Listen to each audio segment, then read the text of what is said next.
Hi, and thanks for logging on to the Daily DVAR Halacha. And here's a brand new halacha for you, and it's for Sunday, the 25th day of January. Here we go. If, let's say, God forbid, you ever have a medical emergency on Shabbos and you have to use a phone, here are a couple of guidelines that you would need to know about using the phone. First of all, let's talk about the old landline that you might still have in your home. You would knock the landline receiver off of its holder with a shinui, like something like your elbow or some very awkward way that you don't usually do it, and then it's picked up and ready for calling. When pressing the buttons on the phone, it's best to press the buttons in a shinui, in a changed way also, like instead of using the tips of your fingers, use the knuckles of your fingers or something like that. Another interesting thing would be that if you have a choice of dialing 911, which is very short, or the other choice is to dial Hatzalah, because Hatzalah in your area is, let's say, more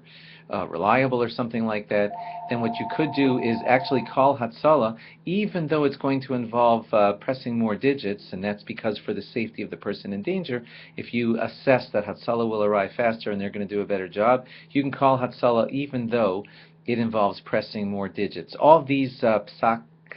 the decisions that I'm telling you here now are coming from Rabbi Riviet in his 4-volume Shabbos halacha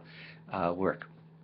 Also, I would just suggest that in everything that I'm reading on this, trying to get you the halachas, I'm not seeing a whole lot yet about smartphones, and you know how complicated they are, about swipe to unlock and a million other things. So if you know, God forbid, that you may have an emergency coming up, or maybe even something wonderful like a wife having to go to the hospital to deliver a baby, and you know it might be coming up on Shabbos in the phone that you don't have a landline, and you might be using a smartphone, so speak to a good, competent rabbi about the smartphone, because that gets even a little trickier about should I leave it on, should I leave it charged, how do I turn it on, should I swipe, etc., etc.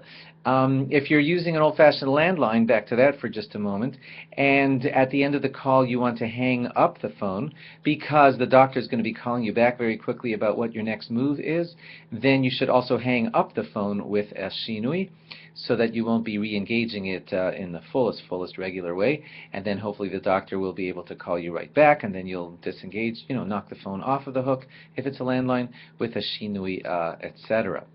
If there's no reason that you're going to need the phone after this call and you're just going straight into the taxi to the hospital and you assess that you'll never need the phone for the rest of Shabbos, then you don't need to put it back on the hook, and that's an extra step that's not necessary.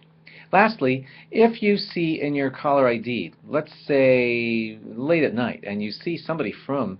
is in your caller ID, someone you know who would never call you on Shabbos is calling you over and over, then in halacha it's assumed, you're allowed to assume, that this from person is calling you for a very serious matter. Why else would he be calling you over and over? And then you're allowed to pick up the phone with the shinuyim, the changes that we just told you about. If you don't have caller ID and you see your phone ringing many times late at night, and it's giving you the scares that it could be somebody from in danger or something medical that's scary for someone that needs you, then you are allowed, if you assess that that's somebody's possible medical emergency or safety issue, then you are allowed to pick up that phone with these changes because you fear that that might be the case. Thanks for logging on, and log on again tomorrow for more. Bye-bye.